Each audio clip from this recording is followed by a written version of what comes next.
Hi guys, this is Manu Mishra. So welcome back with the session जिसमें आज हम लोग 2 अप्रैल के द हिंदू न्यूज़पेपर का एनालिसिस करेंगे।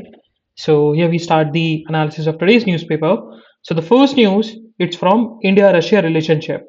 सो व्हाट हैपेंड, कल हमने पढ़ा भी था कि on the day of Friday India के फॉरेन मिनिस्टर एंड इंडिया के प्राइम मिनिस्टर मीट करेंगे रशिया के फॉरेन मिनिस्टर सर्जियो लैवरोव से। ओके, तो सर्जियो लैवरोव अभी इंडिया की विजिट पर है एंड सर्जियो लैवरोव की जब मुलाकात हुई एस जयशंकर से तो उन्होंने स्टेटमेंट दिया and the statement is about कि इंडिया और रशिया ने they both countries are trying to bypass the sanctions.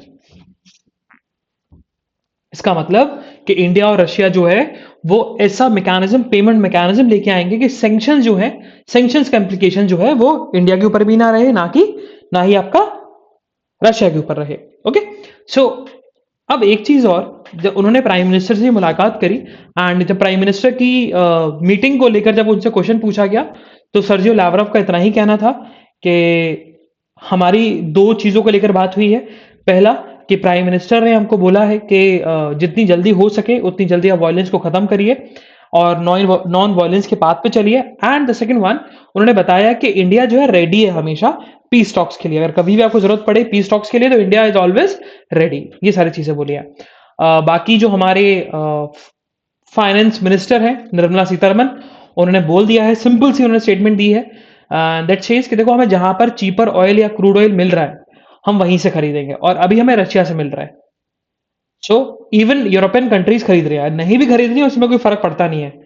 हमारे लिए सबसे पहले जो प्रायोरिटी है वो हमारा नेशनल इंटरेस्ट है, हमारी एनर्जी सिक्योरिटी है और उसके लिए हमें रशिया सबसे वाइबल ऑप्शन दिख रहा है। इसी के चलते हम खरीदेंगे, हमें कोई रोक नहीं सकता। मूविंग फर्दर, सो सीजीआई ना एक जगह लेक्चर दे रहे थे, है ना, और लेक्चर देते समय उन्होंने एक स्टेटमेंट बोला and this statement can create another body which can supervise or which can probe into the investigating bodies like ED, like CBI and आपका NIA है क्या। जस्टिस रमन्ना का इतना ही सा कहना था कि इंडिया में हम बात करें ना तो इंडिया में लोगों को तीन चीजों के ऊपर बहुत ट्रस्ट होता है। ये एनवी रमन्ना नहीं बोला बट रियलिटी में ऐसा है, तीन चीजों के ऊपर बहुत ट्रस्ट है। एक है इंडियन मिलिट्री, एक है सुप्रीम कोर्ट और थर्ड है आपका सीबीआई। क्योंकि इन तीन के ऊपर कोई कोई अपीलेट बॉडी टाइप की है ही नहीं, क्योंकि सुप्रीम कोर्ट से अगर किसी को न्याय चाहिए, किसी को जस्टिस चाहिए, सुप्रीम कोर्ट से बड़ा कोर्ट कोई इंडिया में है नहीं। अगर आपको सच जानना है तो सीबीआई से अच्छी कोई इन्वेस्टिगेटिंग बॉडी नहीं है। और अगर आपको अपने आप को सेफ गार्ड रखना है या अपने अंदर नेशनलिज्म या पेट्रियटिज्म की भावना जगवानी है तो इंडियन मिलिट्री से चीज उसकी है नहीं। ठीक है, या हम बात करें नेशनल सिक्योरिटी को लेकर, तो नेशनल सिक्योरिटी को लेकर अगर बात करें तो इंडियन मिलिट्री से ऐसी कोई चीज है नहीं, इससे कोई सुपीरियर चीज है नहीं। तो इस चीज को लेकर हमें हमारा कहना है कि देखो देखा जाए ना, सीबीआई कुछ सालों से अपनी क्रेडिबिलिटी खोता जा रहा है क्योंकि ऐसे केसेस देखने को मिले और ऐसे ऐसे इन्वेस्टिगेशंस हुई, ऐसे एक्शंस और इनएक्शंस हुए which raise the question regarding the credibility on Central Bureau of Investigation. और इस चीज के लिए उन्होंने बोला है कि एक और बॉडी होनी चाहिए, एक अम्ब्रेला बॉडी होनी चाहिए and that umbrella body will overlook the other investigating bodies like ED, CBI. Okay, और उन्होंने एक चीज और बोली है कि उन्होंने ये बोला है कि सोशल लेजिटिमेसी गेन करना अभी भी बाकी है इन्वेस्टिगेटिंग एजेंसीज ऑफ पुलिस को। अभी भी उन्होंने लेजिटिमेसी, सोशल लेजिटिमेसी अभी उन्होंने गेन नहीं करी है। Moving further on the state news, let's see state news में क्या इंपॉर्टेंट न्यूज है। सो अभी एम के स्टैलिन जो है वो दिल्ली की विजिट पर है। उन्होंने मुलाकात बहुत लोगों से करी, पहले सेंट्रल गवर्नमेंट से करी, मतलब सेंट्रल गवर्नमेंट प्राइम मिनिस्टर से करी, उन्होंने मेमोरेंडम भी सबमिट किया जो कि हमने कल पढ़ा था। और कल वो दिल्ली गवर्नमेंट के मिनिस्टर से उन्होंने मीटिंग करी, इवन चीफ मिनिस्टर से भी उन्होंने मुलाकात करी और वो स्कूल की विजिट्स पे गए, दिल्ली स्कूल की विजिट्स पे गए। उन्होंने देखा कि मतलब दिल्ली मॉडल जो है, दिल्ली मॉडल्स के स्कूल जो है उसमें ऐसा क्या है। एंड जब उन्होंने देखा तो स्टालिन का सिंपल सा स्टेटमेंट ये था कि हम लोग जो दिल्ली के मॉडल स्कूल्स हैं उसको चेन्नई में लेके आने वाले हैं, उनका ये कहना था, है ना। एंड इस चीज को लेकर केजरीवाल ने बोला है कि हम इस चीज को लेकर साथ में काम कर सकते हैं, बोथ डीएमके एंड आम आदमी पार्टी साथ मिलकर काम कर सकती है। और स्कूल्स के जो दिल्ली में मॉडल्स हैं, दिल्ली स्कूल मॉडल्स हैं, उसको आप चेन्नई में भी इंप्लीमेंट करा सकते हो। मूविंग फर्दर, या ऑन द एडिटोरियल पेज, तो आज हमारे सिर्फ दो ही एडिटोरियल इंपॉर्टेंट है। The first one is about BIMSTEC, इसको अपन पढ़ेंगे, and the second one it's about the quota and data, इसको अपन पढ़ने वाले हैं। ओके, चलो, तो first will discuss the BIMSTEC one, BIMSTEC after the Colombo summit. तो अभी हमने समझा है कि बिम्स्टेक, भाई देखो बिम्स्टेक पहले आया कब था, ये याद रखना। कुछ कुछ चीजें हैं जो डायरेक्टली क्वेश्चन बन सकते हैं ऐसे। बिम्स्टेक आया कैसे था आपका 1997 में, किस चीज से, आपका बैंकॉक, एक तरीके से बैंकॉक में रेजोल्यूशन पास किया गया था, और बिम्स्टेक तब जाके सीन में आया था। एंड बिम्स्टेक देखा जाए तो it's a inter regional body, ठीक है। एंड इंटर रीजनल बॉडी का मतलब ये दो रीजन्स को एक तरीके से साथ में रखता है।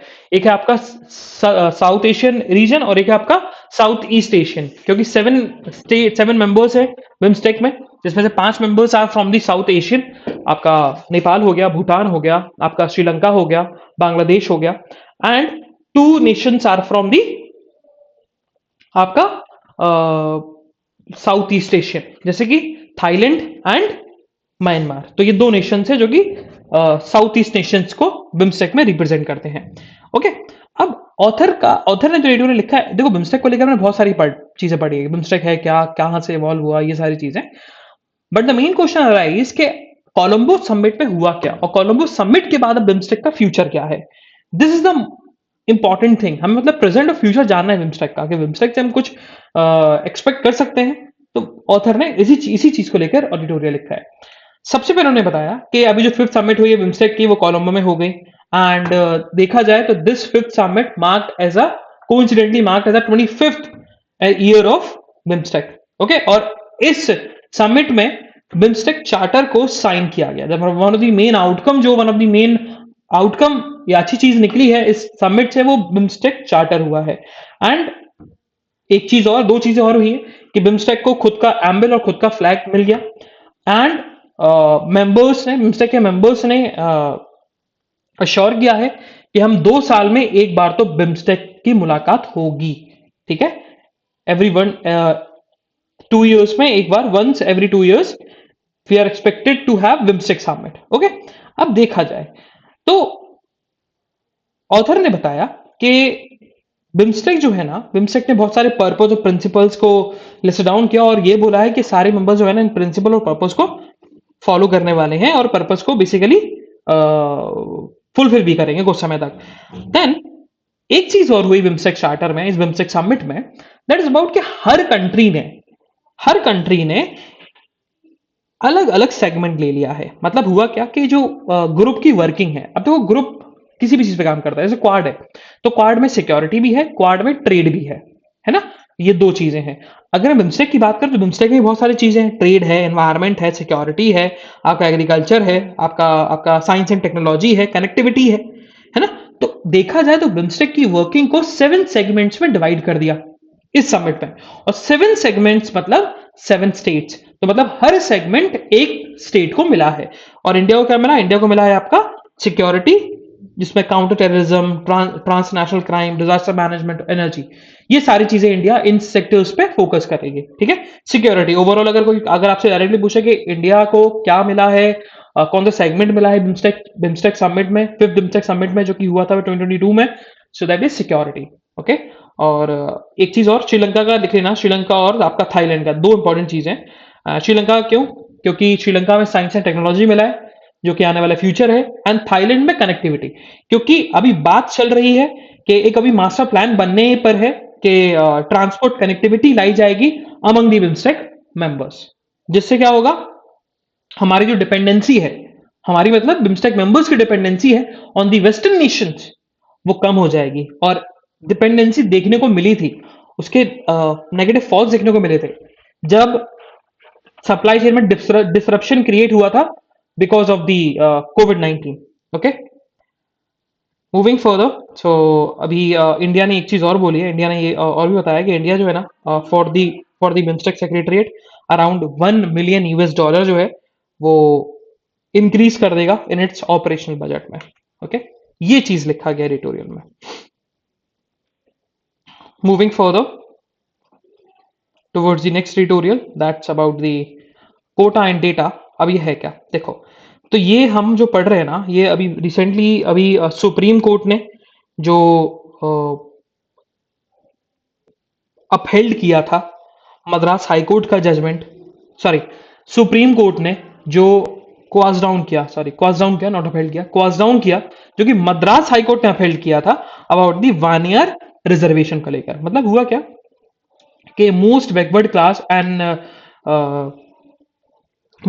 क्लास में से ना 20% रिजर्वेशन मिलता है तमिलनाडु में, और उस 20% रिजर्वेशन में से 10.5% रिजर्वेशन जो है ना वो किसको मिल जाता है, वानियार क्षत्रियास को। ऐसा तमिलनाडु की पॉलिसी थी, तमिलनाडु ने इंटरनल रिजर्वेशन दिया था एमसीडी के अंदर। इस चीज को लेकर मद्रास हाईकोर्ट में गया, तो मद्रास हाईकोर्ट ने एक तरीके से इसको क्वास कर दिया था कि नहीं भाई, ये चीज है ना, ये चीज फंडामेंटल राइट्स को ब्रीच करेगी। एंड उसी क्वास का ऑर्डर जो था मद्रास हाईकोर्ट के, उसको सुप्रीम कोर्ट ने अपहेल्ड किया है। मतलब सुप्रीम कोर्ट ने मद्रास हाईकोर्ट की बात ही बोली है, और सिंपल सी बात बोली है कि देखा जाए तो अभी तमिलनाडु में अराउंड 116 मोस्ट बैकवर्ड क्लासेस हैं, और अगर 116 मोस्ट बैकवर्ड क्लास में वानिया क्षत्रियास भी है, और मान के चलो उन सारे 116 कम्युनिटीज के लिए कितना रिजर्वेशन है, 20%। अगर आपने एक कम्युनिटी के लिए 50% से ज्यादा रिजर्वेशन रिजर्व करके रख दिया, तो अदर 115 मोस्ट बैकवर्ड कम्युनिटीज के लिए कितना बेकार होगा, ये चीज बताएगी। ओके, और उन्होंने बोला कि यहाँ फंडामेंटल राइट्स ब्रीच होंगे, इक्वलिटी ब्रीच होगा, और बहुत सारी चीजें ब्रीच होंगी। Moving further on the national news again, so what happen, so Lok Sabha ने पास कर दिया है constitution scheduled tribe order amendment bill 2022, and जिसके चलते उत्तर प्रदेश में जो शेड्यूल ट्राइब्स की लिस्ट है उसको चेंज किया जा सकता है। ओके, अब वो चेंज कर देंगे। मूविंग फर्दर, सो अभी पार्लियामेंट सेशन चल रहा है, तो पार्लियामेंट सेशन में इन दी राज्यसभा नरेंद्र सिंह तोमर से पूछा गया, जो कि हमारे यूनियन एग्रीकल्चर मिनिस्टर हैं, कि आप हमें यह बताओ कि नवंबर 2021 में जब गवर्नमेंट ने फार्म लॉस को रिपील कर दिया था, वापस ले लिया था, तो प्राइम मिनिस्टर मोदी ने एक चीज अश्योर करी थी अपनी स्पीच में कि हम लोग एक कमेटी बनाएंगे about the minimum support price को लेकर। लेकिन अभी तक वो कमेटी बनी नहीं। इसके रिप्लाई में जो हमारे एग्रीकल्चर मिनिस्टर हैं, union agriculture minister Narendra Singh Tomar, उन्होंने सिंपल सी बात बोली है कि देखो, जब तक संयुक्त किसान मोर्चा का रिप्रेजेंटेशन नहीं आ जाता है ना, क्योंकि यही चीज बोली गई थी कि संयुक्त किसान मोर्चा का रिप्रेजेंटेशन होगा, उनके मेंबर्स होंगे, तो उन्होंने अपने मेंबर्स का लिस्ट ही नहीं भेजी है, नाम ही नहीं भेजे हैं। जब तक वो मेंबर्स के नाम नहीं भेज सकते, हम कैसे कमेटी फॉर्म करेंगे? जैसे ही नाम आ जाएंगे, will form the what, committee on minimum support price. और मिनिमम सपोर्ट प्राइस क्या होता है? मिनिमम सपोर्ट प्राइस का मतलब ये है कि हर हर एग्रीकल्चर प्रोडक्ट की एक मिनिमम प्राइस होगी, कि मतलब इससे कम में कोई भी नहीं खरीदेगा। अभी इंडिया में मिनिमम सपोर्ट प्राइस को लेकर कोई लॉ नहीं है, ठीक है, कोई लेजिस्लेशन नहीं है। बस गवर्नमेंट ऑर्डर पास करता है कि भाई वीट का या राइस का इतना मिनिमम सपोर्ट प्राइस है। और इंडिया में अभी सिर्फ 23 एग्रीकल्चर प्रोडक्ट्स हैं जिनमें मिनिमम सपोर्ट प्राइस है। देखा जाए तो अभी भी ऐसे और भी ऐसे एग्रीकल्चर प्रोडक्ट्स इंक्लूड करने की बात चल रही है। बात तो ये तक चल रही है कि सारे एग्रीकल्चर प्रोडक्ट्स पर एमएसपी होना चाहिए।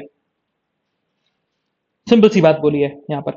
और एमएसपी को एक तरीके से एमएसपी जो है लेजिस्लेशन के थ्रू आना चाहिए, कि मतलब मान के चलो इंडिया, अभी मान के चलो हुआ क्या, किसी एमएसपी से किसी ने लो में खरीद लिया, मान के चलो 100 रुपए पर क्विंटल का एमएसपी है, लेकिन किसी ने 90 रुपीज में खरीद लिया, तो भाई खरीद सकता है वो, आप कुछ कर नहीं सकते, ठीक है।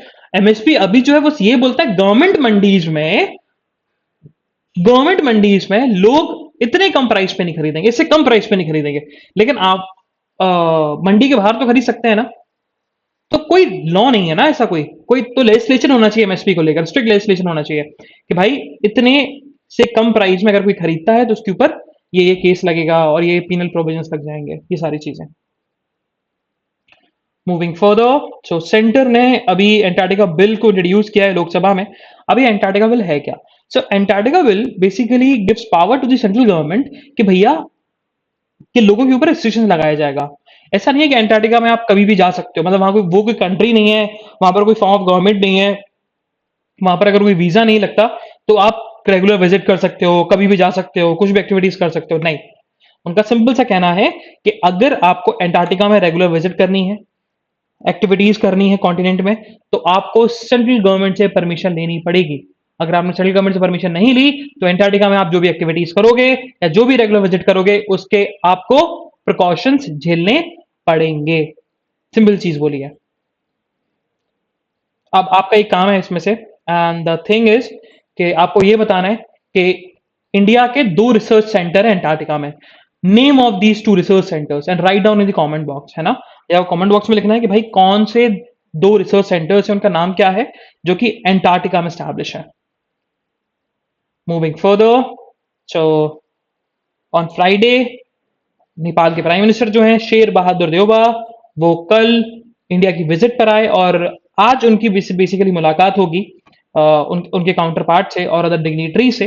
बट कल जो है उन्होंने मुलाकात करी आपके बीजेपी हेडक्वार्टर में बीजेपी के प्रेसिडेंट जेपी नड्डा से, एंड उन्होंने यही बोला है कि हम लोग चाहते हैं कि जो लॉन्ग पेंडिंग वर्क्स हैं बिटवीन इंडिया एंड नेपाल वो स्टार्ट हो, including Pancheshwar multipurpose project. Moving further, so अभी हुआ क्या कि after the sudden demise of general Bipin Rawat जो कि सीडीएस थे, तो सीडीएस की पोस्ट खाली हो गई, एंड जो उस समय के एग्जिस्टिंग आर्मी चीफ, या अभी बोल सकते हैं अभी भी जो आर्मी चीफ है मनोज मुकुंद नरवाने, उन्होंने सीडीएस की पोस्ट ले ली फॉर द टाइम बिंग। ठीक है, कि वो खाली नहीं रह सकती सीडीए की पोस्ट, तो उन्होंने for the time being CDS की पोस्ट ले ली। अब देखा जाए तो अभी एक आदमी आर्मी का चीफ और सीडीएस नहीं हो सकता, सिंपल सी बात है ना? तो अभी बात चल रही है कि भाई पहले तो या तो सीडीएस अपॉइंट होगा या मनोज मुकुंद नरवाने नरवाने जो है ना वो सीडीएस बने रहेंगे। इस चीज को लेकर आर्मी ने खुद बोला है, इंडियन आर्मी की तरफ से स्टेटमेंट आया है कि देखा जाए तो अभी आर्मी में, इंडियन आर्मी में सेकंड सीनियर मोस्ट पर्सन जो है आफ्टर मनोज मुकुंद नरवाने वो है lieutenant general Manoj Pandey.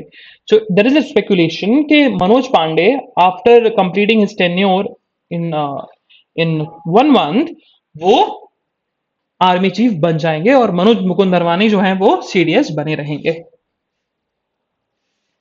Moving further, politics वाली न्यूज है, नहीं पढ़ना है। On the national news again, so government ने बताया है कि भैया हमने कोविड-19 वैक्सीन जो है ना ही हमने G7 कंट्री से लिए, ना ही हमने नेटो मेंबर से लिए, क्योंकि हमें जरूरत पड़ी ही नहीं। इवन ये भी लिखा गया है कोवैक्सीन जो है ना प्रोडक्शन को स्लो डाउन कर रहा है, क्योंकि इतनी प्रोडक्शन हो रही है कि एक तरीके से बर्बाद जा रही है वैक्सीन, क्योंकि लग चुकी है बहुत सारे लोगों को। ठीक है, सो इंडिया का वैक्सीनेशन प्रोग्राम एक तरह से सक्सेसफुल रहा है। 1 साल भी नहीं हुआ और बहुत सारे लोगों को वैक्सीन लग गई, good thing. So Irom Sharmila, one of the activist, बहुत बहुत बड़ी एक्टिविस्ट है वो, और वो कम से कम उन्होंने 16 इयर्स तक इनडेफिनेट फास्ट पर है वो, एंड उनकी डिमांड यही है कि आसपा को रिपील कर देना चाहिए from the north eastern states. And जब कल होम मिनिस्ट्री ने स्टेटमेंट दिया था कि हमने पार्शली असम, नागालैंड से त्रिपुरा से, सॉरी मणिपुर से हमने पार्शली आसपा हटा दिया है। इस चीज को लेकर एक्टिविस्ट का यही कहना है कि हम लोग पार्शली खुश नहीं होने वाले, इट्स नॉट सेटिस्फैक्टरी। आसपा अगर आपको हटाना है तो पूरे तरीके से हटाइए। इसी चीज को लेकर एन बीरेन सिंह, मणिपुर के चीफ मिनिस्टर, उनका यही कहना है कि हमारी जो फाइट है वो फाइट है कि फुल विड्रॉ होना चाहिए आसपा का, और उस फाइट को हम लोग कंटिन्यू रखेंगे। Moving further on the world news, so Ukraine की और रशिया की टॉक्स चल रही है, एंड उसी टॉक्स के बीच जो है ना टेंशन भी क्रिएट हो रहा है। मतलब यूक्रेन ने कल रशिया के ऑयल फैसिलिटी पे अटैक भी किया। मूविंग फर्दर, सो इमरान खान ने एलिगेशन लगाया था कि मेरा जो अभी नो कॉन्फिडेंस मोशन पास हुआ और मेरी गवर्नमेंट को जो टॉपल किया जा रहा है करने की कोशिश की जा रही है, वो है, उसमें देखा जाए तो उसमें इंटरनेशनल डिफरेंस है। और इंटरनेशनल डिफरेंस किस कंट्री का? यूएस का। यूएस चाहता है कि पाकिस्तान का प्राइम मिनिस्टर मैं ना बना रहा हूं, क्योंकि मैं रशिया और चाइना के सपोर्ट में था और मैं इंडिपेंडेंट फॉरेन पॉलिसी चाहता था पाकिस्तान के लिए, इस चीज को लेकर। तो पाकिस्तान ने समन किया है यूएस डिप्लोमैट्स को लेकर और उनसे पूछा है कि भैया क्या आपने इंटरफेरेंस किया है इस चीज को लेकर। पाकिस्तान जो यूएस के डिप्लोमैट्स हैं उनका यही रिप्लाई था कि हमारा कोई भी इन्वॉल्वमेंट नहीं है जो प्राइम मिनिस्टर खान इमरान खान के against, prime minister Imran Khan के अगेंस्ट जो नो कॉन्फिडेंस मोशन आ रहा है। So this is the analysis of today's newspaper. And business news और स्पोर्ट्स न्यूज़ में से कुछ न्यूज़ नहीं है। हम लोग कल फिर मिलेंगे with some exciting news, exciting current affairs. तब तक के लिए bye bye, have fun and enjoy your day. Bye bye guys.